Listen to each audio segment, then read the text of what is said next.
The Missouri Tiger football team fell short yesterday in the SEC championship game against #1 Alabama, but the season isn't over yet. Tigers found out their bowl destination earlier this evening, and Mizzou will be heading to Buffalo Wild Wings Citrus Bowl in Orlando, Florida. Missouri will play against the Minnesota Golden Gophers from the Big Ten on January 1st. That's back-to-back January bowl games for Mizzou. Head coach Gary Pinkel and players were pleased with this bowl selection, and they're looking forward to representing the SEC. You always want to go to a great bowl game, and one that's very well respected, and certainly this is, and it'll be a great experience for my players and for our staffs, families, and certainly alumni and fans, and everybody wants to go to Disney World. So it's we travel great, and I know we'll travel great to this great bowl game also. From what I hear, it's a really prestigious bowl. I mean, it's a bowl game in Orlando, and I hear the stadium that we're playing in is brand new. So, and the Minnesota Gophers, they're really good from what I hear. I know they have a really good running back, and I know it's going to be a great matchup, and I'm excited to play in it. We're excited to go to Orlando. We're going to be there for a while.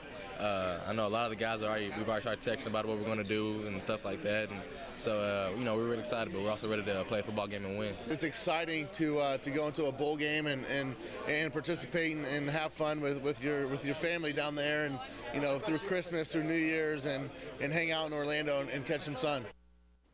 This will be only the second time Mizzou has played in a bowl game in Orlando. In fact, it was called the Tangerine Bowl back in 1981 when the Tigers last played there.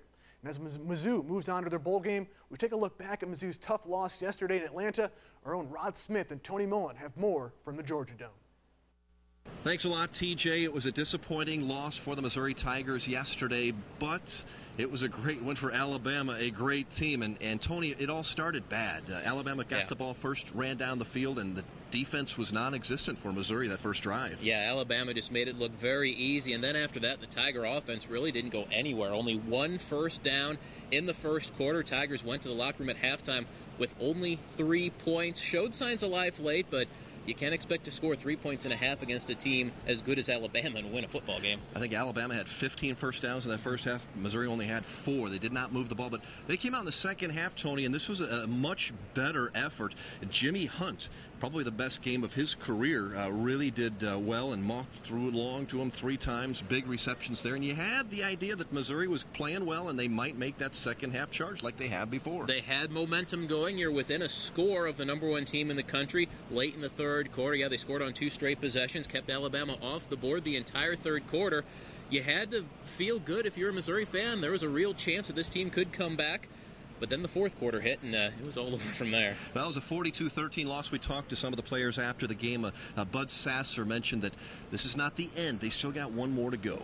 The captains on this team, the seniors on this team, do a good job of getting everybody back, rallied up. And, we got to learn from this. We hate that it happened like that, but we'll learn from it. We got one more game left this year, and we got to make sure we finish on the right note and, try to make it back next year. We got to stay together. That's what's important. That's most important. We got to go back, watch the film. We got to suck up this loss and get ready for the next game, for this bowl game. We'll get up and get brush the dirt off and get back to work, like we always do. It's not the end of the world, but certainly, I've been coaching 4 championships and haven't won one, so I'm responsible for that. So, Tony, the SEC will get a team in the football playoffs. Had Missouri pulled off the upset yesterday, nobody would have been there. But now Alabama will represent the conference, and they're the #1 team. They are an excellent team, and we saw it on the field on Saturday night. Just talented, loaded on offense, loaded on defense. No wonder Hale Henches wants to come play for this university. This is a heck of a team. Nick Saban's a great coach. 3 national championships in the last 5 years. They'll get a shot to make it 4 in the last 6. They were stunning, and they beat the Tigers. From Atlanta, Georgia, Tony Mullen and Rod Smith. TJ, will send it back to you. Thanks a lot, Rod and Tony. Earlier today, the College Football Playoff Committee announced the 4 teams that represent the playoff in its first year. The committee voted Alabama as the #1 seed. They will play in the Sugar Bowl against 4th-ranked Ohio State on January 1st, and the Rose Bowl will host the other national semifinal game. The #2-ranked Oregon Ducks will play #3 Florida State. Also on New Year's Day, the national championship game will be played on January 12th in Arlington, Texas. And the Big 12 was left out of this playoff. TCU and Baylor, the last 2 teams out on that playoff. And 12 SEC teams made bowl games. Here are a few notable ones to mention. In the Orange Bowl, #7 Mississippi State will take on Georgia Tech. and the 9th-ranked Ole Miss Rebels will take on 6th-ranked TCU in the Peach Bowl. In other games, Georgia will go against Louisville in the Belk Bowl, LSU versus Notre Dame in the Music City Bowl, and Auburn will take on Wisconsin in the Outback Bowl. And the annual Norm Stewart Classic wrapped up today at Columbia College. The weekend event featured 15 high school boys and girls basketball games, including 8 games today. First off here, the Rockbridge Bruins, fresh off their season-opening win on Friday up against Liberty North. The Bruins led by 20 points at the break. Trey Smith drives, dishes to Trey Williams for the lay-in, and it was Rockbridge in the second half. Justin Hajek drives baseline, finishes off the window for 2. Bruins win easily, 52-23. Rockbridge improves to 2-0 on the season. And the Tolton Trailblazers playing in front of a big crowd against St. Joseph Lafayette. And the Trailblazers look good this year. Michael Porter finds his younger brother Jonte Porter for the slam to end the first quarter, a sophomore to freshman connection. And later in the second, Isaiah Wilson with the no-look pass to Josh Boyer, who lays it in. Tolton led by 18 at the half. Mizzou head basketball coach Kim Anderson enjoying the game, and Michael Porter shows off for Coach Anderson, spins off the defender, goes in for the two-handed slam. Porter finished with 27 points. Tolton wins convincingly over St. Joe Lafayette, 67-36. In a mid-Missouri matchup between the Mexico Bulldogs and the Battle Spartans, Mexico jumped out to a big lead in this game. James Norton with the steal.